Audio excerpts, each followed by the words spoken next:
àǹtí Ìyábọ̀ ni wọ́n ti fẹ́ pa wá lórí íńtánẹ́ẹ̀tì. Èwo ni ìyàwó wọ́n ṣe ìyàwó lénìí wọ́n ṣe ìyàwó lọ́la. Ròyìn eléyìí tí mo mú wá fún yín lénìí.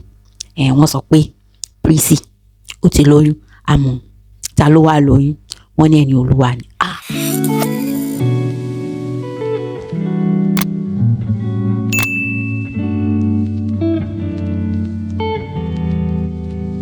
Ẹ kú ilé là ń kára lé, ẹ káàbọ̀ là ń kérò ọ̀nà.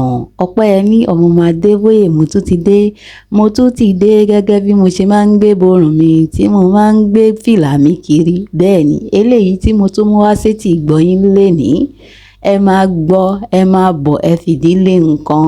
Ọpẹ́yẹmí ọmọ Adébóyè tún ti dé. Ẹ káàbọ̀ padà sórí ìkànnì Ọpẹ́yẹmí Ọmọdé TV. Lénìí léyìí tí mo mú wá fún yín, àǹtí Ìyábọ̀ ni wọ́n ti fẹ́ pa wá lórí íńtánẹ́ẹ̀tì. Wọ́n ní pé ṣọ́n fẹ́ pa wá ni. Èwo ni ìyàwó wọ́n ṣe ìyàwó lénìí wọ́n ṣe ìyàwó lọ́la. Kí ló dé? Ṣé ìyàwó ṣíṣe wá jẹ́ bí ọjà àdé lọ ni? Ẹ̀gbọ́n náà wọ́n ṣèkan ní Tanzania eléyìí tí àwọn èèyàn kẹ́nubù wọn pé níbo ni bàbá ọmọ yẹn wà. Kí ló dé tí wọ́n jẹ́ kí bàbá Prissy kó jókòó? Ipe bá a tún ṣe gbọ́ pé àwọn kan ló máa ń lọ sí ọ̀dọ̀ ìyàwó, kò ń ṣe nínú àṣà tiwa tá a jẹ́ Yorùbá. Àwọn ẹbí ọkọ ló máa lọ sọ ọ̀dọ̀ ẹbí ìyàwó pé a rí òdòdó nílé yín o tá a fẹ́ já o, ọmọ yín ń wà o, a fẹ́ fẹ́ o. Ó ṣe wá jẹ́ wípé àǹtí Ìyábọ̀ Òjó àtàwọn tó yan Abraham lọ sí Tanzania lọ ṣe ìyàwó. Níbo ni bàbá ìyàwó wà? Eléyìí tí wọ́n sọ nìyẹn.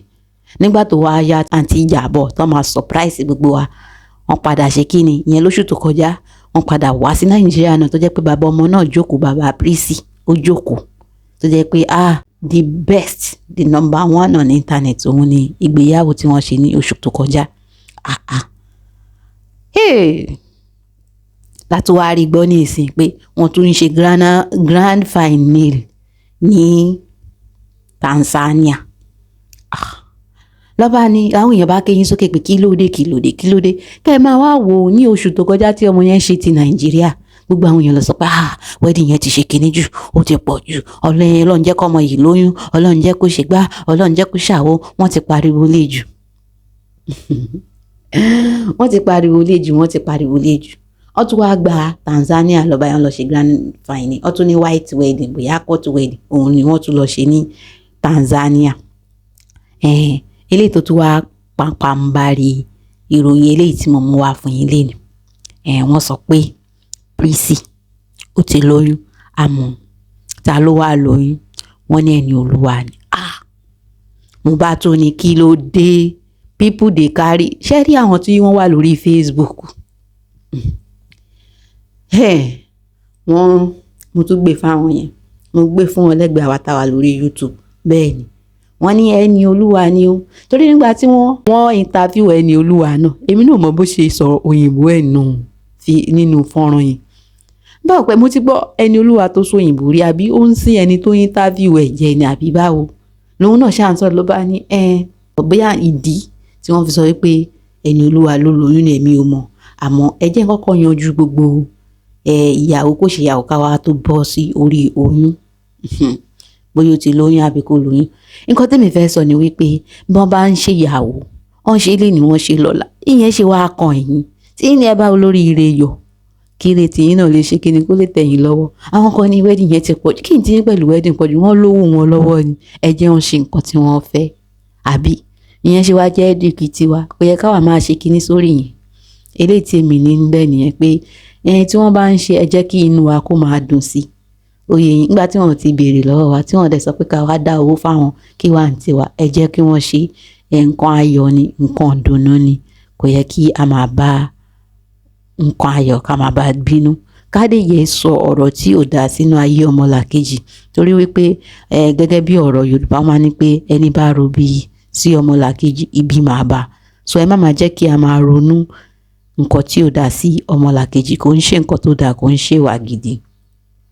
A rí wípé wọ́n ṣe ìyàwó ó ṣe rẹpẹtẹ, àwọn olórúkọ àwọn èèyàn jàǹkànjàǹkàn àwọn ni wọ́n péjú síbẹ̀. Ẹ jẹ́ a bá wọn jọ ká dunnú fún wọn.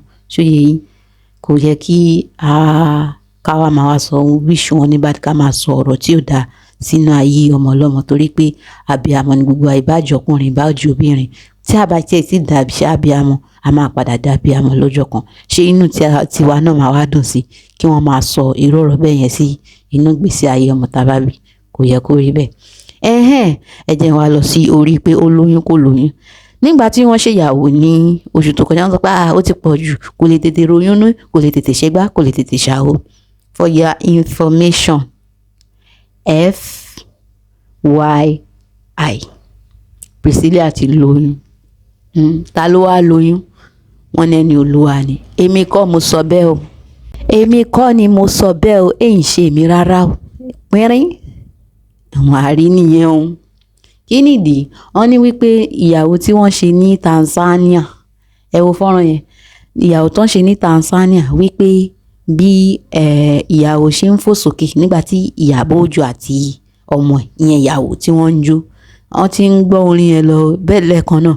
Bọ́mọ yẹn ṣe gbọ́ orin tuntun ló bá bẹ̀rẹ̀ sí ní fò sókè yẹn mọ̀ pé àmọ́ bóyá orin ọkọ ẹ̀ òun ni wọ́n play. Ní ó bá ń fò sókè ló bá ń ṣe ní ẹ̀ bá sọ̀rọ̀ sí létí. Àwọn gbéborùn bíi tèmi ló bá ní pé nǹkan tí yẹ sọ sí létí ni pé ẹni bá wà nínú oyún tó wà ní early stage bẹ́ẹ̀ yẹn kò kí máa ń fò sókè kóyún máa lọ jábọ́. Wọ́n ní nǹkan tó sọ nìyẹn. Ẹ̀yin náà ẹ wo fọ́nrán yẹn, kí lẹ rí ń bẹ̀?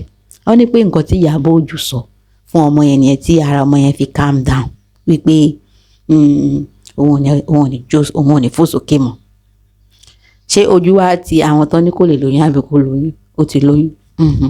Àmọ́ nígbà tán ní wàá lóyún, wọ́n wá interview ẹni Olúwa bestie my bestie. Èmi ò rí ibi tí ọkùnrin àti obìnrin ti ń ṣe bestie tó le tó yẹn.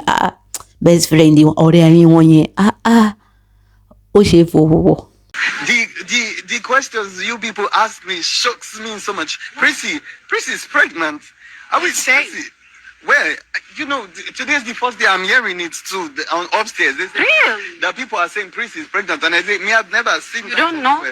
I don't know that Prissy is pregnant. If Prissy is, She didn't tell you that? if she's pregnant, I'm sure I'm the first person. Ọ̀rẹ́ n kò rí rí. Tí a bá rántí nígbà ìyàwó tí wọ́n ṣe ní Nàìjíríà, nígbà tí wọ́n máa ń working pẹ̀lú bàbá ìyàwó àti ìyàwó tó máa lẹ́ni Olúwa bá ń sunkún mọ́ pé this guy is an emotional guy. The guy dey cry like this, e no good o. The friendship wey dey between them. Àgbàyà ni mí àbí. Nǹkan tí mi fẹ́ sọ lórí pé kí ọkùnrin àti obìnrin kó máa ṣe ọ̀rẹ́. Ó lè jẹ́ lóòótọ́ ni ọ̀rẹ́ àtọ̀rẹ́ yẹn wọ̀. Àmọ́ ẹkún tí ẹni Olúwa ń sun jọ yẹn, ká má sọ pé amẹ̀bọ ni mí, ó nídìí. Ọkùnrin máa ké bẹ́ẹ̀ yẹn pé ó yẹ kí inú ẹ máa dùn pọ̀ rẹ̀ lọ lé ọkọ ní ayéwò làbọ̀rọ̀ máa wọ emotional. Dáa pé nǹkan tí Prissy rí nìyẹn tó fi wò pé your head no dey there, you no fit do my husband because o tọkùnrin tó, o ṣọkùnrin tó. Ẹ máa nágbàyà ni mi àbí. Ẹ jẹ́ n kúrò lórí yẹn. Gẹ́gẹ́ bí mo ṣe ń bá a lọ, nígbà tí wọ́n wá interview ẹni Olúwa ló bá sọ wípé, ló bá ní a gbọ́ wípé Priscilla ó ti lóyún, ló bá ní pregnancy is how come? Tó Priscilla bá lóyún, òun lẹni àkọ́kọ́ tó máa kọ́kọ́ mọ̀ pé Priscilla lóyún. So ẹni tí wọ́n ń fọ ọ̀rọ̀ wa lẹ́nu wá sọ pé ìwọ ló máa kọ́kọ́ mọ̀ bí ti báwo. Ló bá ní nǹkan tó ṣẹlẹ̀ ni pé tí ó ṣàkó ọ̀rọ̀ yẹn jẹ ṣá, o kò jẹ́ wá ní nǹkan tó ṣẹlẹ̀ ni pé tí Priscilla bá lóyún lẹ́yìn ọkọ ẹ̀ àti mọ́mì ẹ̀, òun ni the next person tó máa mọ̀ pé Priscilla ti lóyún. So níbo ni gbogbo yín ti ń gbọ́ pé òun ó lóyún? Gbogbo yín gbọ́ ìsọ yìí. Níbo lẹ ti gbọ́ pé Priscilla lóyún? So Priscilla lóyún, tí Priscilla bá lóyún òun ló máa kọ́kọ́ mọ̀. Ṣé tí wàá gbọ́ báyìí?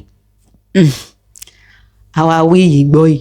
Nígbà dé ti gbára wa ti balẹ̀. Nǹkan tí mi fẹ́ sọ lórí yẹn, ọmọ yìí ó ti lọ lé ọkọ, tó bá wá lóyún àdúrà wa gbà lórí ẹni. Wọ́n ní wípé èrè ìgbéyàwó náà ni ọmọ. So kí ó bímọ kó lóyún ni. Kí wàá tún ni à ń gbé kiri báyìí? Ọlọ́run kó máa ṣàánú àwa wá gbé borun, àwa gbé amẹ̀bọ. Ọlọ́run kó ṣàánú. Nǹkan tí mo fẹ́ ká rí kọ́ nílé ni pé ẹ jẹ́ ká tiẹ̀ ká máa ṣe kíní díẹ̀díẹ̀.